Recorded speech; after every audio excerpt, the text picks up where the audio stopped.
Hello there. You can't manifest a human being. I don't care how many YouTube gurus tell you you can.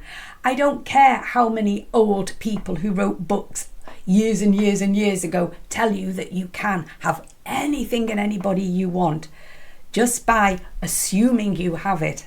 I'm sorry, it's rubbish. Where human beings are concerned, excuse me, if a person wants to be with you, they will be with you. They will be with you. We cannot coerce energetically another human being into wanting to be with us. And if somebody tried to do that to me, I would be really peed off. If my partner said to me, "Oh, I manifested you," I'd say, "Like hell you did." And I am not stupid. I've been a professional intuitive consultant for 29 years this year. I have literally worked with thousands and thousands and thousands of people and their love lives, because that's the biggest single reason anybody anywhere in the world uses an intuitive service, is because of their love life, usually their lack of love life, or a love interest that's messing around or blowing hot and cold, or wanting to know when their ex will come back. These are the reasons people tend to use the service more often than not. But you know, we're forgetting that the other person is a human being. And this is something I am trying to explain, and I'm trying to encourage more people to understand, more seekers of love to understand, because they are seeing the person of interest as a potential partner. They're seeing them as a romantic partner, but they're not seeing the human being behind that. And why is this important? Well, we might have this idea of how that person is, how they should be. But we don't know a human being until we've lived alongside them in everyday life, till we've been paying the bills with them, till we've been, pushing our way around the supermarket on a busy Saturday afternoon, arguing about what we're going to have for tea or dinner, as some people call it. So obviously we're not going to jump from meeting them straight into that place. But what I'm explaining is the difference between this idealistic notion of romance and the reality of a relationship. There's a process, and we can't always have what we want. If I had what I wanted when I was much younger, I would have been married to Jack Wilde, a now sadly deceased actor that was in one of my favourite films when I was a kid. Then I would definitely be married to David Cassidy. Oh yes, that would have been a biggie. As the years passed by, and David Cassidy got much older, I did start to see him in a completely different light. But when I was younger, I would have married him. And there was a while when really, again, when I was younger, I would have been married to Mickey Dolenz, the drummer out of the Monkees. Now I know I'm being a bit flippant here, but I could have tried as a teenager with all the will in the world to manifest David Cassidy into my life. It was never going to happen. Was it? And so those who are encouraging you to believe that you can attract your person of interest, I'm sorry, but they're really quite despicable people, and they should know better. The younger ones who are doing it, maybe I'm going to excuse that. Those who are a bit older, they're manipulating, and it is despicable. But I know that all of those people out there who are keen to believe in the law of assumption and believe that they can and they will, they're not going to listen to me. In fact, they're probably going to hate me. It won't change the fact, though. It will not change the fact. And trying to get our ex back, there's a small, in my experience, and again, 29 years and thousands of consultations under my belt,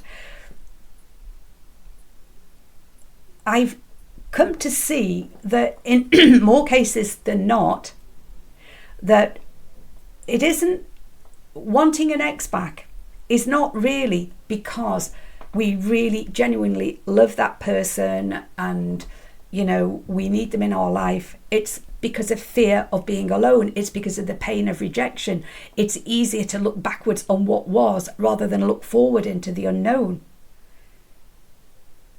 There are unresolved issues that still haven't been resolved. The very issues that caused people to become exes in the first place, they haven't been resolved.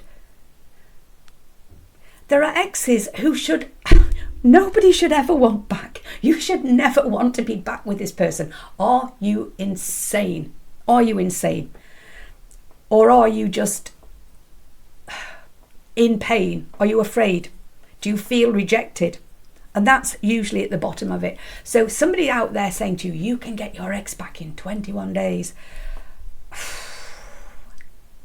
You don't want to go backwards, you want to go forwards. And coming back to the original point, you cannot manifest a human being into your life if they don't want to be there. And even if you could, that would be incredibly wrong. So again, seeing our person of interest as a human being. What do they want? How do they look at life?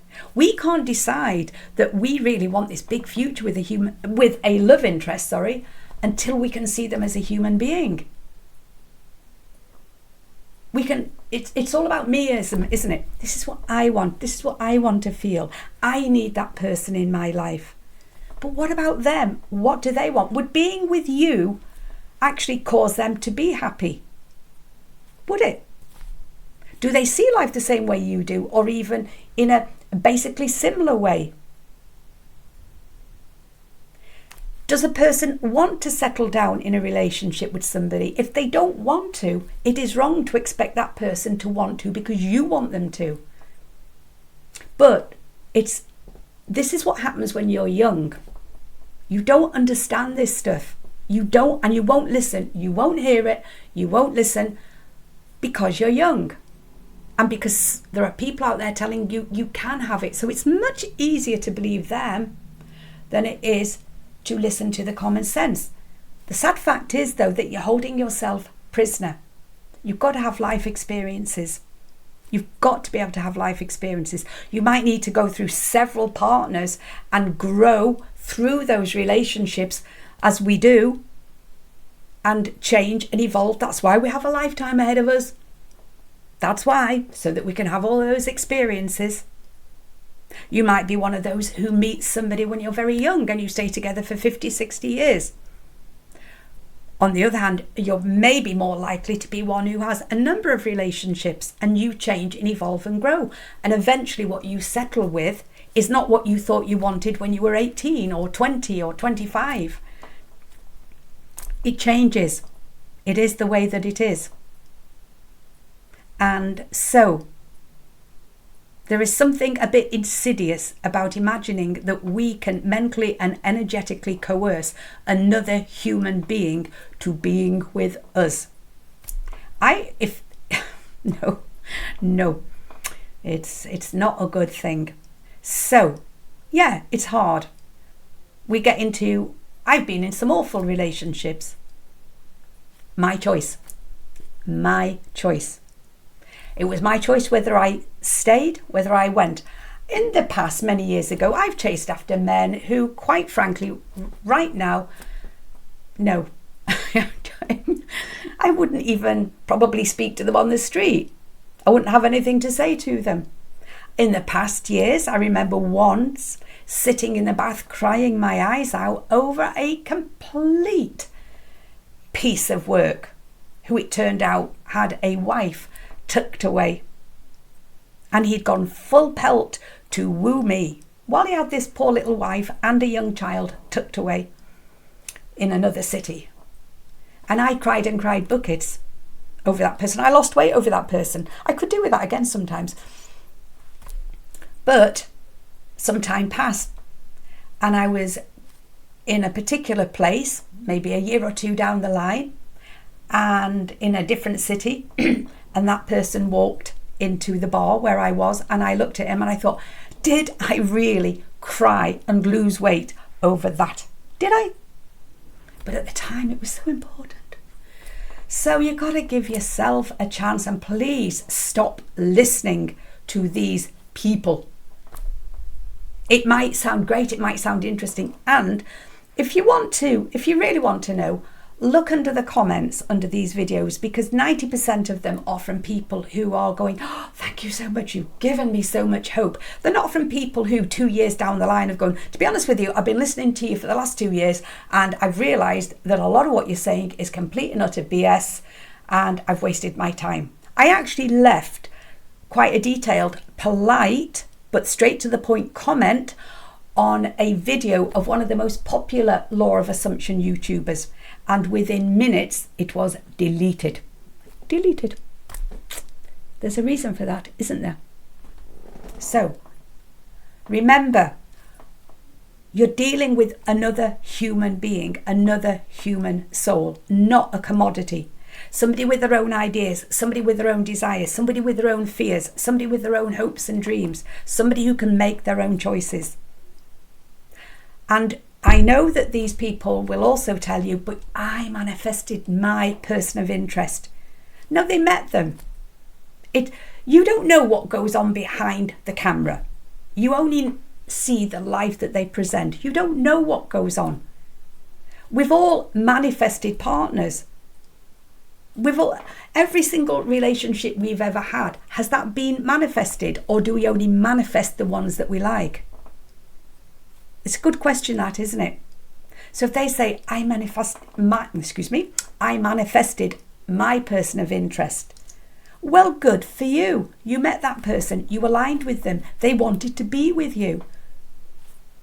It isn't that they sat there in a room with candles and then they were walking around, I assume you're in my life. It just so happened that they hit it off and that person wanted to be with them. It might not be that way for you. And also, be careful what you wish for. You might get it. There might be somebody that you lure one way or another back into your life, and then after a little while think, oh my God, what have I done? But anyway, food for thought. Check out my website if you like, the link's below.